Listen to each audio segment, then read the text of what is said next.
Some businesses that we work with are more affected by difficult economic times than others, but it's our role to make sure that we work with them, whatever the case may be. We help them to, whether it's to kind of batten down the hatches and get ready for the storm and be prepared to handle it adeptly, and come out better on the other side, or in some cases take advantage of that, pivot or do some things to take advantage of what some of the changes are in the moment. Let's learn how our next guest gets up, dress up, and show up on purpose. Enjoy the episode.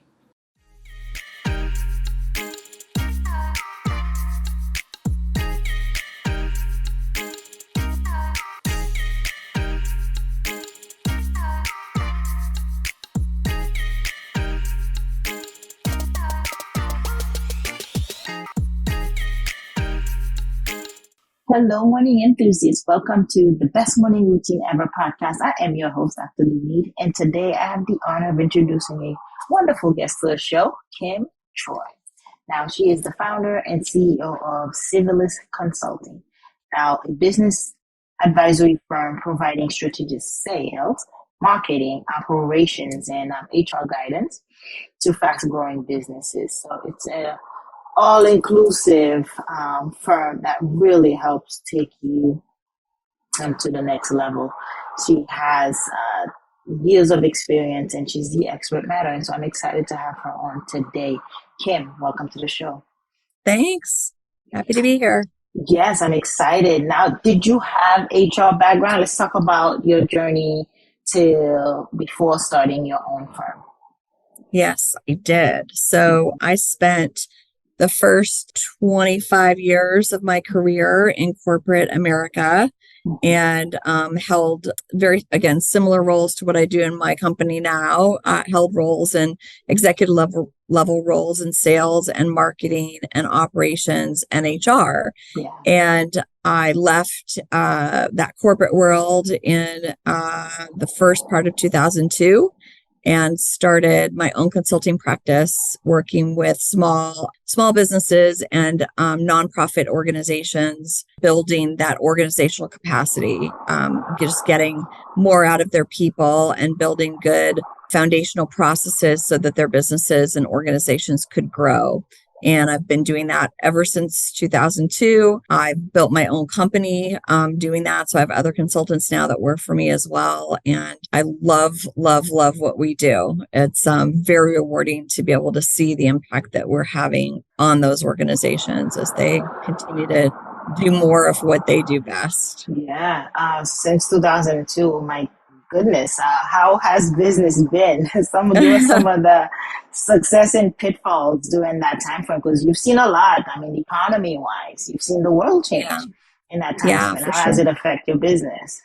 Mm-hmm. Yeah, for us, it's actually been great because we tend to work with businesses that are in many ways pretty recession proof. So even when we've fallen on some of the hard times economically, it hasn't really affected our clients that much. And in fact, if anything, we've been able to help our clients sort of take advantage of some of those market opportunities. That's part of our expertise, is being able to help them see when they can take advantage of that. The other thing too is, for the pandemic, it was a goal of ours to make sure that none of our clients went out of business. So we did a variety of creative things to help those clients. When that happened and the shutdowns happened, obviously many of our clients, as we're all businesses, were quite never seen anything like that before. So we kind of just jumped in and helped figure out ways that we could work with them in some cases ways that we'd never worked with them before. But it was a goal of ours to make sure that they didn't go out of business through that. And I'm very happy to say we had one client that had to scale back pretty significantly, but even that client is still in business. So I'm pretty proud of that because, again, none of us really knew how to navigate that. But again, that's kind of what we do. So it worked out pretty well. What is a recession-free business? Yeah. What is that? What's the example? Oh, well, an example is pest control. We have a variety of manufacturing clients. Pest control is an example. They don't know if you've got pests in your home or, They don't take time off. Yeah. yeah, exactly. I mean, and if anything, that was again a way that we could kind of capitalize on that in some ways because now people were home more, and so they needed even more residential pest control at that time. So that's an example of a business of ours that doesn't necessarily ebb and flow with some of the cycles that the economy does. So That's a good one. yeah. I'm trying to think what else could be for Yeah, attorneys. we have clients who are physicians, and we work with them in their practice. And certainly that there were challenges, certainly, but new and different challenges. But again, that's another one where they certainly haven't really significantly suffered through any of that. We've got clients who are in a retail space where food, for example, same thing. They don't have to. We all continue to need to eat. Yeah. So we're just lucky that in many cases, a lot of our clients just didn't have to experience that. Not all of them. Some of them, we have an e-commerce client and they had some challenges, but we helped them get through that. And like I said, some businesses that we work with are more affected by difficult economic times than others, but it's our role to make sure that we work with them, whatever the case may be. We help them to, whether it's to kind of batten down the hatches and get ready for the storm and be prepared to handle it adeptly, and come out better on the other side, or in some cases take advantage of that, pivot or do some things to take advantage of what some of the changes are in the moment in the And you're world. working long term with these organizations. You don't just come Yes. in for a Yes. few months and then you out the No. door. You Yeah. strategically, like you put a plan together, long term.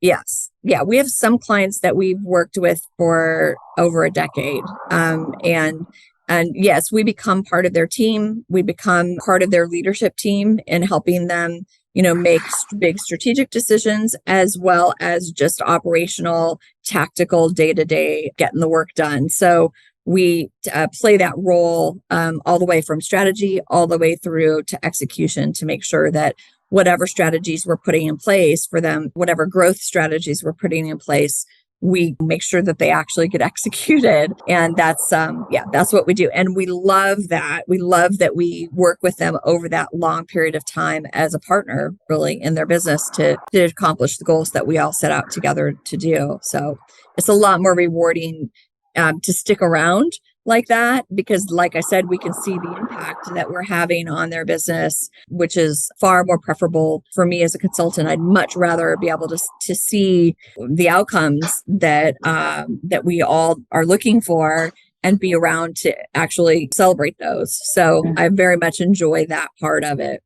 Yeah, and it changes too because your different times of the business, different milestones, different growth strategies is necessary. What it is today Oh varies my in a gosh, right. 3 year, 5 year, heck, it might vary in 2 months, right? Right. So then you put Yeah. on your thinking hat again and kind of do it. Like there's a process I imagine that you and your team put in place to actually Yeah. show the leadership. So you just, whenever the need comes, you put that hat back on and start. That's right. Some of our clients have acquired businesses over the course of our working together. So Yeah. that's that then becomes a whole new approach and strategy that we have to build together and then execute that together if they're acquiring businesses. Or we've had a couple of our clients that we've been through them through the whole cycle to the point that they actually sell their business. And so which we love that too. We think that's really neat too, that we really do get to see it, beginning all the way through its whole life. So we love the idea. And again, that's why we work with businesses, with for-profit companies, as well as with not a lot of not-for-profits, but we work with them as well, because it's our goal to be able to make sure that the work that we do is actually having that impact. It's actually having an effect. In fact, I always say that you should realize 10 times whatever it is that you pay us in revenue every year. And we work toward that. When they engage with us, we say, look, our engagement with you should be worth 10x. We should be able to generate 10 times the revenue just by you working with us. So that is something that I feel pretty strongly about. And because we, that's what our goal is, we're working toward that. So it's very rewarding when we when we see it happen. So anyhow. Tell us about the leadership succession, the work Yeah. that you do. So like I said, we work with them on succession planning. Again, when we're working with them for the long haul, inevitably they're leaders in the business. If particularly if it's we mostly work with founder-led businesses or entrepreneur-led businesses. And when we're with them for 10 years, usually at some point during that period, they're starting to think about what their next step is. Some of our entrepreneur clients start other businesses, or they start thinking about retiring. And so that becomes part of what we're doing, is to help them figure out who those next level leaders are. And we work with them to groom those leaders to be ready to take on the next level of responsibility. So a big part, like I said, because we're working with them for such a long period of time, a big part of our engagement is constantly grooming others in the organization to be able to take on those leadership roles.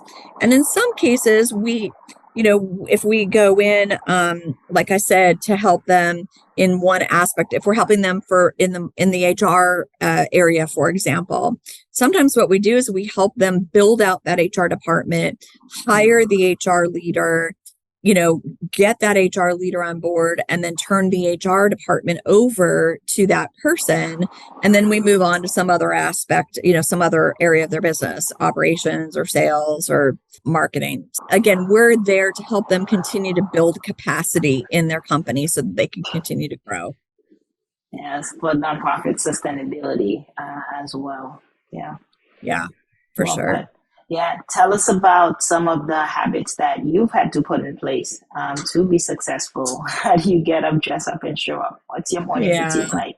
I'm very practiced at this because I've been doing it for decades. But certainly back in my younger years, I had a lot more. When you're younger, you tend to just sort of go on adrenaline, and you're maybe not as kind to yourself as you need to be.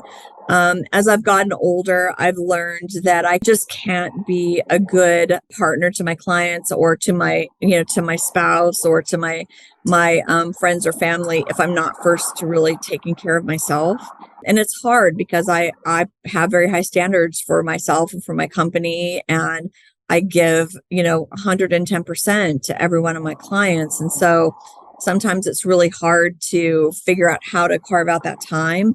But I've learned that I have to in order to be the best, that I can for them. So I have some tricks that I do to do that. I use an app called Clockify, and I track pretty much every hour of every day of my week and month, and even including some of my personal work, whatever that looks like, my personal time. And what that has done for me is it gives me, well, first of all, it gives me data to look at, which I'm a data person, and I like data, and I will change my behavior if I can see that data. And I can see when I'm getting out of balance or when I'm not spending enough time on myself, or I'm doing the things that energize me or kind of renew and recharge. So I've developed a system so that I make sure that when I've hit a particular capacity on the client side or on the business side, I know it's time for me to now take that, even if it's day or even if it's a evening. I know that it's time to intentionally do something for myself and do something that recharges me. If I wait until my body tells me I need to slow down, Too then it's late. too late. So, Yeah. right. So I do it with data, and I do it with my Clockify app. That's fantastic. It really is good to see what to track where you're spending time, and so it almost helps. The data helps you forecast, like, okay, Exactly. there is a drop in the self care piece of it. I'm about to hit a wall because of it. I'm Exactly. gonna get burnt out really soon if I don't bring that back up. These numbers That's back up. exactly, yes, that's exactly how it works for me. And it's something that I started doing about 4 or 5 years ago. And I have been, all I can say is that I don't get sick. I am probably the least stressed out that I've ever been in my, over the course of my career. I am happy. I'm not going to say that it's only because this is what's worked for me. I don't know that that's what worked for everyone, but for me to be able to view Yeah. my life and my finite amount of life energy that I have, and for me to be able to view it in that way and literally look at it on the dashboard has really been informative for me. And like you said, I mean, it allows me to be proactive Yeah. about plan and giving myself permission, plan a day for myself or to go, or Mm-hmm. even to take a vacation. Those are things that in my past, I never really would have given myself permission to do. I would have felt like nope, I've got this responsibility, I've got this obligation, and I have to just give it my all. But knowing that at the end of the day, if I'm not well balanced, I'm not good to anybody. I'm not as good to my clients as I would be if I were in better balance. And so I love that striking it. approach. Yeah, I yeah, love that approach about it. And that's the first time I think I've heard someone using that. It's yeah. using data to your advantage, using the data as Right. part of your morning routine. That is Yeah. unique within itself. Let's talk I love about some it. of the items that you take, you are tracking. Is it meditation hours? Is it workouts? How many walks did you do that day? Breathing Hmm. exercises. Like, let's talk about Hmm. the details. Yeah, I do some short meditations actually throughout the day. Rather than taking 15, 20 minutes to do a meditation, in the morning, I am pretty intentional about when I'm on my breaks or when I have, time in between a client or whatever, if I'm on my way to lunch or something like that. It's something that I've learned to do for myself over the years. I have this, I don't know what it's called, but where I can go sit in a quiet corner or in someplace. Doesn't even have to be distraction free. I mean, there can be noise around, but I go and sit in a corner and I can literally turn everything off for myself. So I zero in on just a place on the wall or, some sort of thing that I can focus on. And I intentionally turn off the sound for myself, right? Like I don't take it in and I don't know what it is. I honestly, it's something that I've learned to do as a way to reboot.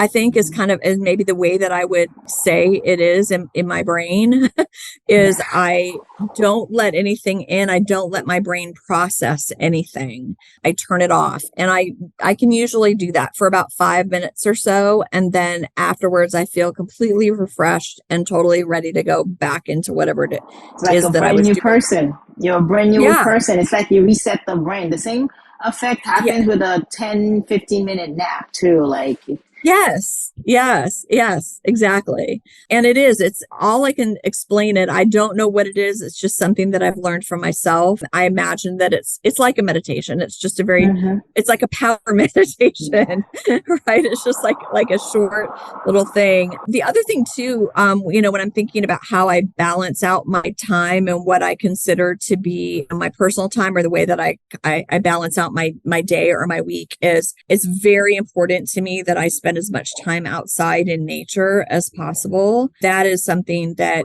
has, again, for me, I know that when I am out in nature, it instantaneously puts everything in perspective for me. It reminds me that I'm part of a bigger and more amazing world than these four walls that I work within, in an office setting or within my car or what have you. So when I get out in nature, it's a way for me to instantaneously remember that I'm part of a more complex and natural world that I don't control. And when you realize that you're in a space like that, that is bigger and more awesome than than the way that you go about your day-to-day business. It's very perspective building for me. What happens? So yeah, What so I happens? spend as much time. Is it gratitude that is generated? What happens for you with that Yeah, insight?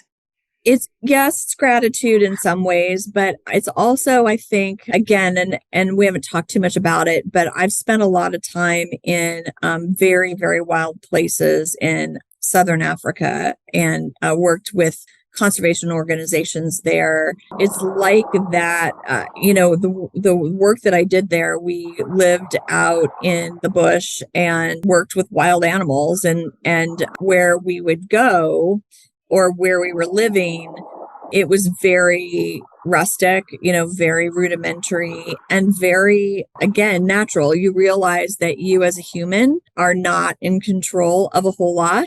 There, that life and death literally was playing out before us day in and day out. As humans, we are prey to most everything. And when we realize that, when we go through the day to day, our day to day world and business, we tend to think that we're all powerful and that we're in control of everything, right? Or when we can control the temperature, we can control our meals, we can control the people around us. There's a lot. We think that we are in control. And when we put ourselves in nature, especially if we put ourselves into very wild places in nature, we realize that we're not in control. That's an artificial construct that we've created for ourselves. And so for me, it sort of reminds me of that. And that it may feel like life and death if I'm on a conference call that's a contentious conference call, or somebody didn't pay their bill this month or something. But at the end of the day, that's not really life and death. Life and death really happens out there in in the natural world. So that's what it does for me, is it just reminds me of that. That is beautiful because a lot of us live in chronic stress because, somebody the Zoom call later or, Right. Right. Yeah. And it does. And that is a very, when you're able to sort of embrace that, embrace that reality, then for me anyway, I can go back then into, whatever the stressors are of the day. And they take a much lower priority, after I've been outside. So it's not, I can't go outside and be among leopards and elephants, but I can certainly go outside and be reminded that there's this wild space out there, which is from where we all came, right? Yeah. And that again, our day to day lives that we have built are kind of this artificial construct that we somehow have control over all of that. Yeah. There's something very liberating about realizing that we're not in control of everything. That is freeing because we live in a fight or flight state constantly. Right. And so yes. Our cortisol levels are at its highest and adrenal fatigue comes out of that. And if you understand fight or flight, it's really what you're talking about, that wildlife where a lion is chasing you and it's life and death. You're going to die if you don't run. And so you kick into gear.